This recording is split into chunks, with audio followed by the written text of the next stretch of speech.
The Maxi discussion has culminated at the World Championship 2025, and we have a discussion here surrounding the statistics of La Cucaracha. Finally, this is what's going to cause the card to be banned.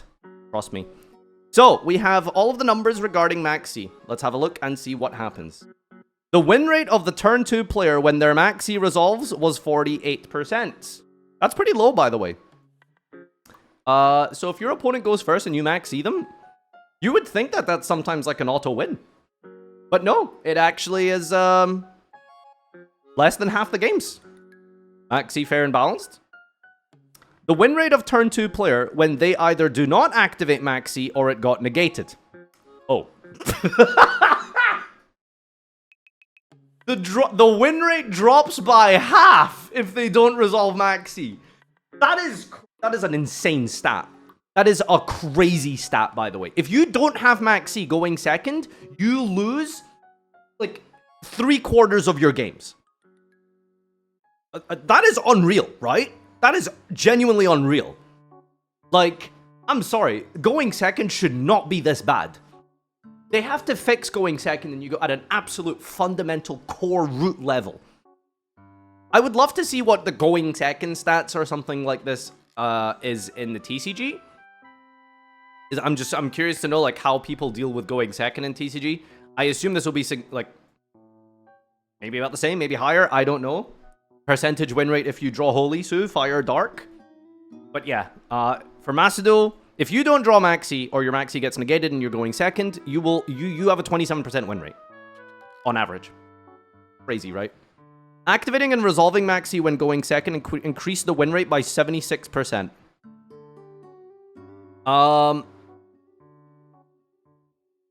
Wait, I'm confused. What's the difference between point number 1 and point number 3? The win rate of turn 2 player when their Maxi resolves is 47%, and activating and resolving Maxi when going second increase the win rate by... Oh, right, okay. So increasing the win rate from 27 to 47 is 76 increase. Okay.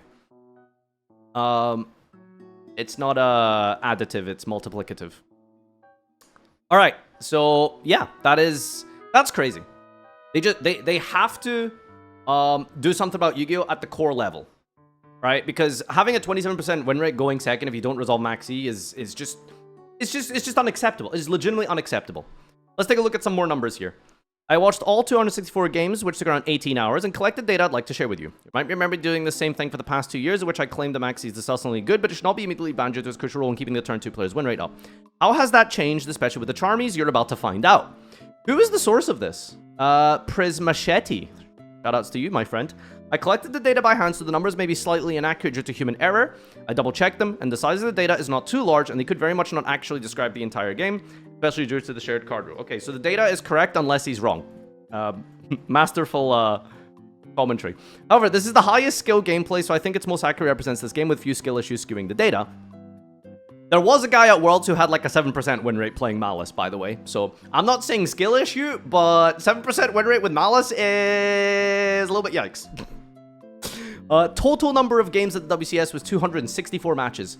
The win rate for the turn 1 player, significant difference from last year, at P equals something something calculated with a chi-squared test.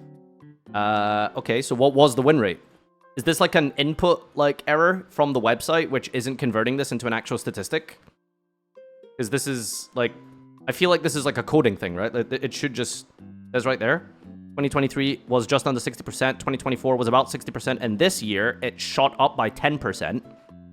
So this year, going first was a 70% win rate, irrespective of the deck, what archetype you're playing. As a general rule of thumb, if you go first, playing a meta deck, assuming that you play perfectly, or as perfectly as you can play, assuming the people at Worlds are playing at a high enough level to constitute good play, you have a 70% win rate going first.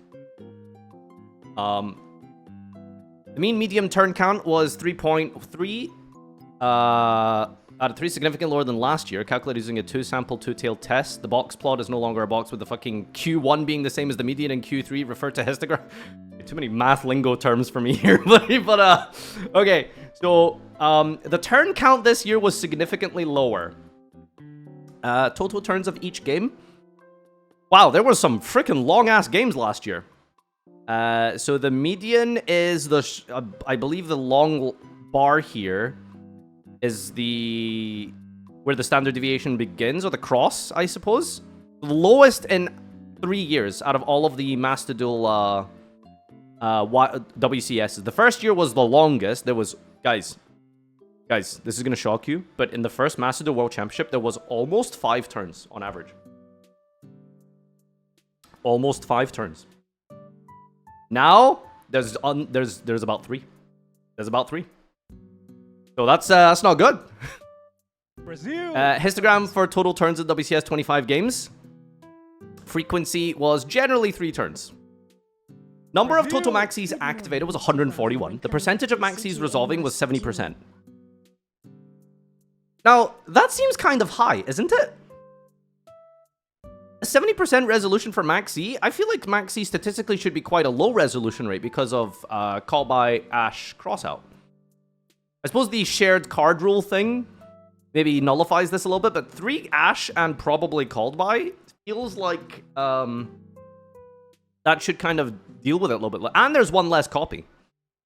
Do we know what the shared card was, by the way? I'm not sure if a lot of teams released that information yet. But one can assume the shared card was Maxi Ash plus 3rd, alternating card, right? Surely, like, Team Ragnarok or Jesse's team probably announced what they had yet by now. 10 called by, 2 Fua. Alright, I'm gonna believe the random non-sub chatter that I haven't seen before. So 10 called bys and 2 Fua loss. Alright, so on average, 2 call by the grave, 3 Ash, and 2 Maxis.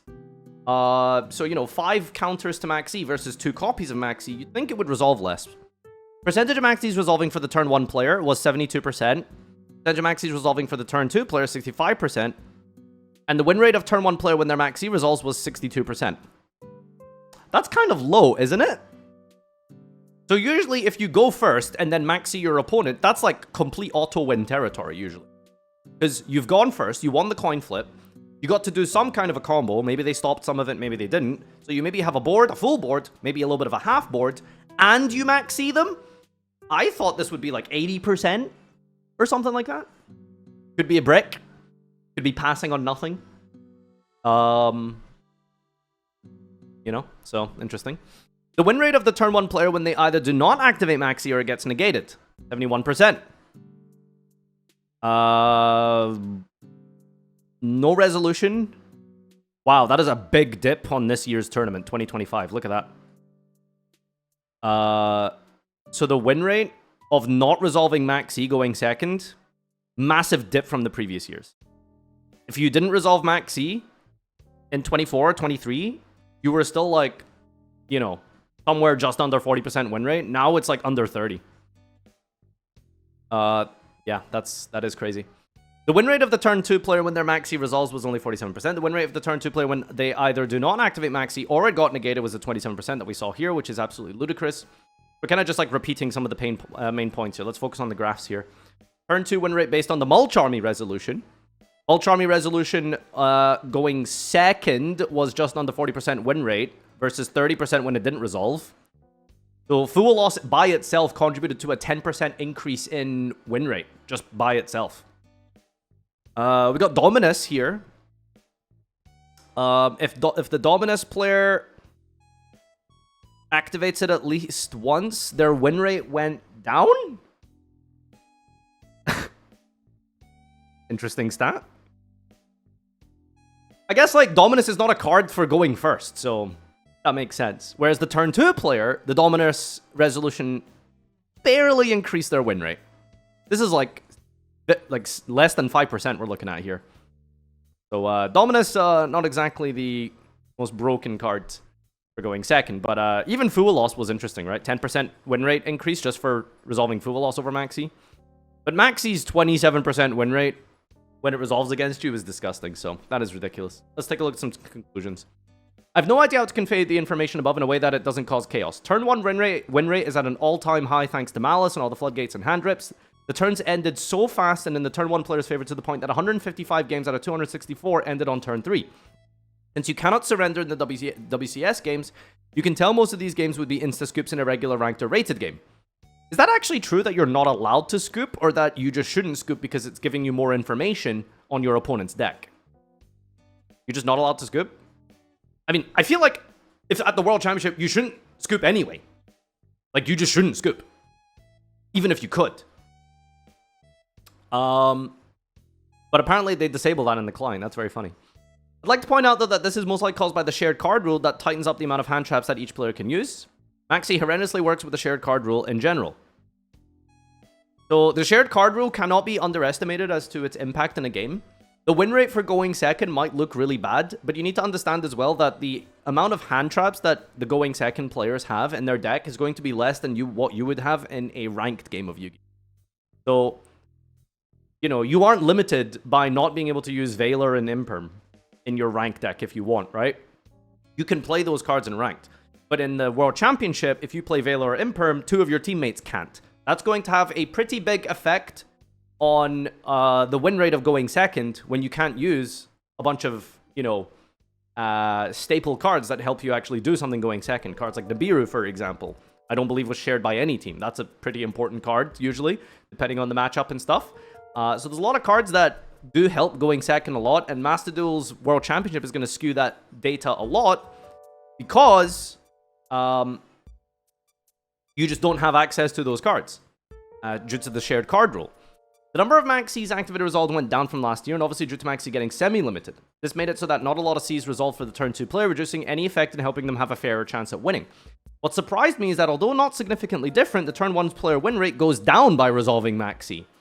This is a new trend that has not occurred in the past 2 years.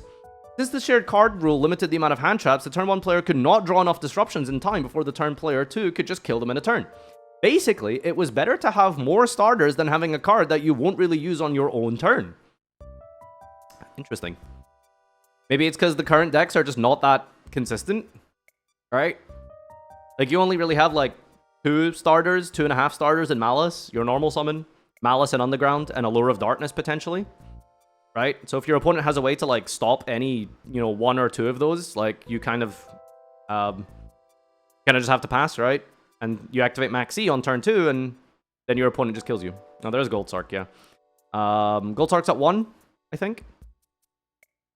But yeah, maybe, I don't know, last year, what was the meta last year? Snake Eye? There was just, like, way more starters for that deck. The decks this year just maybe aren't as consistent. The other interesting parts of Maxx C is how consistent it is at making the turn 2 player have a 50-50 game. Even though the win rate of the turn 2 player dropped significantly, Maxx C does its job as much as last year. For the turn 2 player, Maxx C is now more effective. A 76% boost in win rate is insane though, mind you not. That is a power level unseen. This is what Konami is going to look at and justify keeping Maxx C, by the way. Like this right here. This is what is the deciding factor for why Maxx C is balanced and healthy. Because it boosts your going second win rate by 76%. And absolutely ridiculously is the turn 1 player's win rate goes down by resolving Maxx C. As far as Konami are concerned, this is what they're going to take forward for why Maxx C should stay in the game. Because what's the biggest argument against Maxx C? You make a board, you pass, and then you Maxx C your opponent. How do you beat that? Well, according to the World Championship stats, it doesn't help. So, crazy. But if you resolve it going second successfully, a 76% boost to your win rate occurs. Right? That's just a lie. There's no way. Yeah, this guy's lying. The Mulch Army cards did look somewhat effective, but not significantly. I put all the Charmies together because of the sample size and Curse You shared card rule. Since the top 2 decks had different Charmy weaknesses, March Armies overall seemed less effective than they could have been. Okay, that's very skewed, right? Because now we're looking at the effectiveness of, like, Meowls and Fua versus some decks. If I were to add my opinion, I'd say chopping up Mulch Army's effects this much was not really the right way. Whoa! Whoa, whoa, whoa, whoa, whoa. Dominus Impulse being this disappointing is concerning to me. Purge with... Did we look at the Impulse stat specifically? Where was Impulse? Maxx C... Where's the Impulse stats? Did he post them? Oh, there it is. The win rate of the turn 1 player with no Dominus Impulse is 70%, whereas it goes to 62 when they activate it at least once. For turn 2, Brazil! If you resolve Dominus Impulse, it goes from 30 to 32% win rate. That's like insignificant, pretty much, right? Like Impulse basically just didn't do anything. Wow. In conclusion, it seems to me like Maxx is the last band-aid that keeps the game in the shape of an actual game. There are so many issues that need to be solved before touching Maxx, which might as well just be shifting to the TCG-esque ban list, banning every fucking card that feels stronger than a grandma with a spoon. I took some time to write this up because I want to see how the OCG side acted first. I put all this information in Japanese and had almost 420k views at this point. Opinions are split, but I feel like more people are leaning towards banning Maxx than in previous years. Maxx and turn 1 win rates continue to be a hot topic in this game globally. Last, thank you so much for reading this hilarious mess of thoughts. I know it was long as fuck, but I have no clue how to make it shorter. Shoutouts to you, Prismachete. Maxx Defender? Well, I think that this person is coming across as a Maxx Defender because they are literally only looking at numbers. Which is fair enough because this is a statistical analysis, right? If you only look at the numbers, just value judgment aside, when you see a card that gives you a 72% boost to going second, on paper, that sounds good. That card should be in the game at maximum copies, right? Until you realize that it's Maxx and how it affects going first. Ironically enough, despite going first, Maxx didn't really help the win rate that much. That was the craziest conclusion that they got here. What surprised me is that although not significantly different, the turn 1 player's win rate goes down by resolving Maxx. So, again, this is purely from a raw statistical discussion. Yeah. Let's read some comments. Even if C makes going second more viable than any other card, it doesn't promote healthy gameplay and it should be banned. Exactly, right? So, if you look at it purely from the perspective of numbers, Maxx seems really good.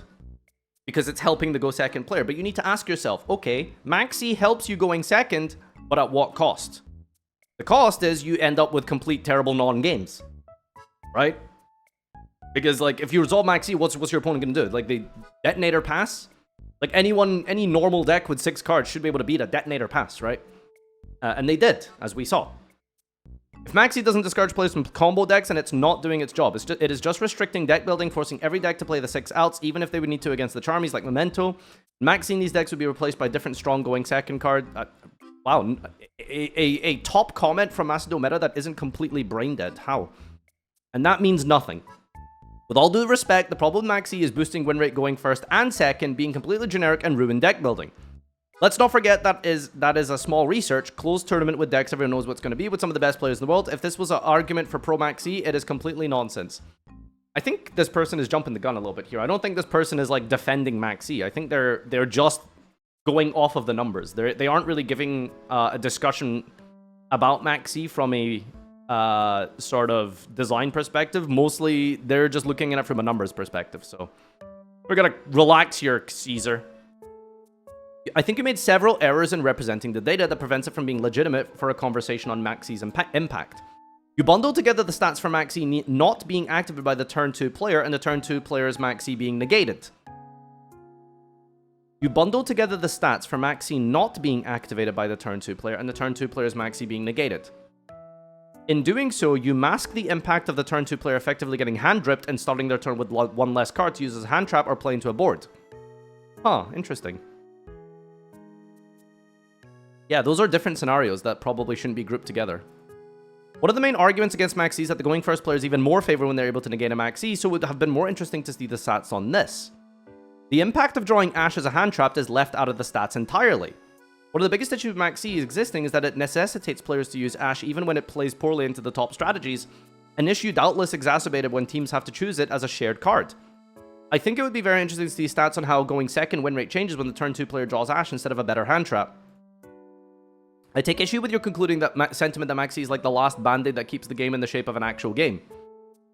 There's a prevalent issue these days, not just in Yu-Gi-Oh, but also in the realm of political thought, that numbers and stats mean everything. Going first versus second win rate evening out when Maxx resolves isn't necessarily a good thing. Yeah, again, just to reiterate, right? Like, Maxx increasing win rate going second is good on paper, but that doesn't mean Maxx is a healthy card, because again, you have to ask yourself, like, you know, what if Yu-Gi-Oh had a card where if you draw it going second, then it's a Thursday and your opponent's wearing a black t-shirt, you activate it, discard it to the graveyard, you win the game. That helps going second, doesn't it? Does that sound like fun, interactive, interesting gameplay? No. That's why you can't just look at numbers. What matters most is the quality of the games people are playing. And this is something you can't measure mathematically, right? You just have to like observe and see what games are like when Maxx is involved and when Maxx isn't involved. Are duels more interesting with Maxx or without Maxx? I think most normal people with a sentient pulse and brain would be able to all agree that it is better. Duels are more interesting when there isn't Maxx involved. There's plenty I could say that the idea that there's so many issues that need to be solved before touching Maxx, such as the previous notion about the impact of turn 2 player getting hand-dripped by Ash call by cross-out, making the combo boards easy to build, or the TCG being a well-adjusted format, Vino releases towards the combo to enablers, people with the sentiment would point as it needing to be banned first. Ultimately, though, I hope you read through this comment and address the point I made, as your post had garnered a lot of attention, maybe doing more harm than good. Whoa, whoa, whoa, whoa, whoa, whoa, whoa. Alright, well, these are good points by both people here. Again, I don't think this was... Maybe he gave too much opinion and stuff here. He did sort of say, like, in my opinion, and drew some conclusions that maybe aren't really conclusions that should be drawn from stats. But, again, caveat, very important to note, while the stats and stuff of this are interesting and worth discussing, and definitely a healthy part of discussion for talking about these type of things, it's also important to note that it is... still a very small sample size, even though it's a couple hundred of duels. It is still a small sample size. And second of all, it's a very, very, very unique format. It is the World Championship shared card 3 versus 3 environment, where people can anti-meta deck pick for each other in specific scenarios, etc., right? So that's going to significantly affect the how the numbers play out in reality.